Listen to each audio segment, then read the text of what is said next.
और हिंदू समाज को कमजोर करने के लिए जातिवाद का जहर बोया जाता है। कोई भी चीज हो, किसी भी चीज को अगर आप बांटेंगे तो वो कमजोर हो। कुंभ से प्रेरणा लेकर के और इतने बड़े सफल आयोजन से प्रेरणा लेकर के हमको उसको अपने जीवन में ढालने की आवश्यकता है, जो चलती रहनी चाहिए, चलती रहती है। असली कारण ये रहा कि आप सबसे भेंट हो जाए, बड़े हम कहें कि एकाएक मीटिंग के रूप दे दी जाए, आपके आशीर्वाद पाए जाए तो हम सब तो वोल्टेज कहीं और बढ़ जाता। तो सच्चाई तो ये है कि हम सभी आए ही आपके स्नेह, आपके आशीर्वाद लेकर बड़े और आप वोल्टेज बढ़ाओ। गोपाल भैया का फगुने नजर आवता है। चैत आ गया महाराज, होली फागुन में जला तो चैत में खेल ही जाते, ये है ना? सही कहा था।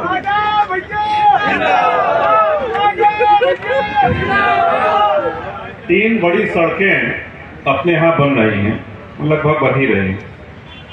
एक तो गंगा एक्सप्रेसवे हो गया, एक लखनऊ प्रयागराज मार्ग का और चौड़ीकरण हो रहा है, और तीसरा श्री राम वन गमन मार्ग। ये 3 बड़ी सड़कें बिहार से होकर के गुजर रही हैं, और इन 3 सड़कों के कारण शायद बिहार के कोनो गांव हो जहां से माटी में फूट आए हों।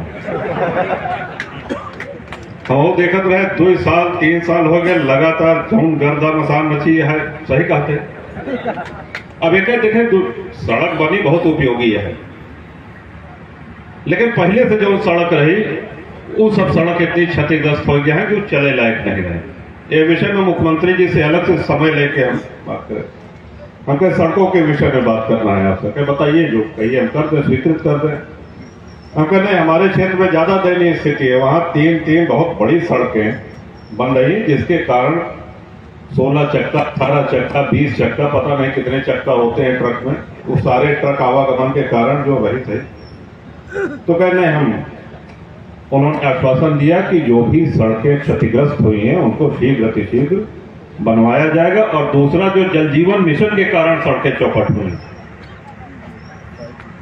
जो पाइप डालने के कारण गांव की सड़कें क्षतिग्रस्त हुई हैं, उनका बहुत जल्दी निर्माण कराने की आवश्यकता है। उसमें भी हम लोग लगे हुए हैं, प्रयासरत हैं।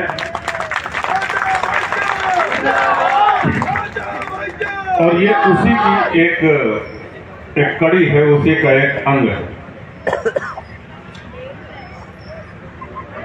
सब लोगों ने कहा कि साहब, विधायक जी ने, आदरणीय डॉक्टर साहब ने, कि जनप्रतिनिधि को पहले ढूंढना पड़ता था। ये बात सही है। जनप्रतिनिधि का ये दायित्व होता है, जनता का प्रतिनिधित्व आप तभी कर सकते हैं जब जनता के बीच में रहे, जनता के संपर्क में रहे। जनप्रतिनिधि का सिर्फ इतनी ही जिम्मेदारी नहीं होती है कि सड़क बनवा दें, बिजली लगवा दें और कहें कि बस ठीक है। नहीं, आपके कार्यकर्ताओं को, आपके क्षेत्रवासियों को, आपके समर्थकों को कभी भी किसी भी समय कोई भी अनहोनी हो सकती है, कोई भी समस्या आ सकती है, और एक जनप्रतिनिधि होने के कारण उस समस्या का निदान करना, उसका निराकरण करना, उस समस्या का समाधान करना, ये हर जनप्रतिनिधि की ये कर्तव्य होता है। उस कर्तव्य को कितना पूरा कर पाए हैं ये हमसे बेहतर आप बता पाएंगे, लेकिन हमारा प्रयास सदैव रहता है। अक्सर पार्टियां चुनाव के समय घोषणा करती हैं, जनप्रतिनिधि आपके द्वार। कैनाज का करें क्या? कैनाज पार्टी के सब विधायक जाकर के गांव में प्रवास करेंगे, गांव में रुकेंगे। लेकिन आप जब जहां कहते हैं जनप्रतिनिधि आपके दरवाजे पे, आपने अगर कहा कि साहब हमारा ये खेत का झगड़ा है, या नाली की समस्या है, या खड़ंजा की समस्या है, तो प्रमुख के रूप में चाहे रामकृपाल सरोज हो, रामचंद्र सरोज हो, चाहे पप्पू यादव हो, चाहे प्रफुल्ल कुमार सिंह हो, चाहे विनोद हो, या गोपाल जी हो, चाहे डॉक्टर ओझा हो, कोई न कोई जनप्रतिनिधि आपके दरवाजे पर आपकी समस्या का समाधान करने, उसका निराकरण करने के लिए अवश्य पहुंचेगा। चेयरमैन निर्वा भी आए हुए हैं, कुंवर बहादुर पटेल देख रहे हुए, साथ रहना शायद सूची में नाम नहीं लिखे हैं, ये हमारी गलती ना आए। आपका भी अभिवादन। एक जनप्रतिनिधि के रूप में अगर व्यक्ति काम करना चाहे तो दिन के 24 घंटे उसको कम पड़ते हैं। और यही सिद्धांत है, यही हमने अपने सभी शुभचिंतकों को, अपने दल के लोगों को यही बताया है कि कर्मठता से, ईमानदारी से, मेहनत से, बिना किसी भेदभाव के क्षेत्र की और जनता की सेवा में दिन रात उपलब्ध रहें। यही सबसे बड़ा प्रमाण पत्र है।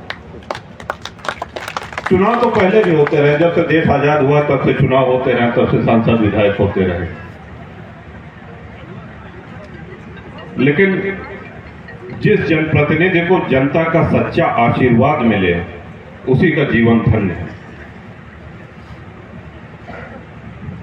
अभी कुछ ही दिन पूर्व धरती का सबसे बड़ा महापर्व महाकुंभ संपन्न हुआ। जिन लोगों ने कुंभ का नाम नहीं सुना था विदेशों में, वो दुनिया अचंभित है कि इतना बड़ा आयोजन, विश्व की सबसे बड़ी भीड़ एक स्थान पर। और चमत्कार देखिए, किसको कहां जाना है किसी को पता नहीं है, कहां से चले आ रहे हैं लोग। आस्था ऐसी चीज है, धर्म में निष्ठा ऐसी चीज है। बुजुर्ग, बच्चे, महिलाएं सर पे बोरे रख के, गठरी रख के चली आ रही हैं। कहां सोएंगे, कहां भोजन मिलेगा, किसी को कोई ठिकाना नहीं है। लेकिन चमत्कार ये देखिए, ईश्वर का चमत्कार, गंगा मां का आशीर्वाद ये देखिए कि पूरे कुंभ में एक भी व्यक्ति भूखा नहीं सोता। हमारे धर्माचार्यों ने, हमारे संतों ने, महात्माओं ने, हमारे आश्रमों ने इतने अन्न क्षेत्र, इतना भंडारा चलाया। अद्भुत उदाहरण है। आज विश्व चकित होकर के देख रहा है कि इतना बड़ा मैनेजमेंट भीड़ का ये कैसे संभव। लेकिन आस्था एक ऐसी चीज है। और जानते हैं, जिस विषय को गोपाल जी ने उठाया, डॉक्टर ओझा ने उठाया,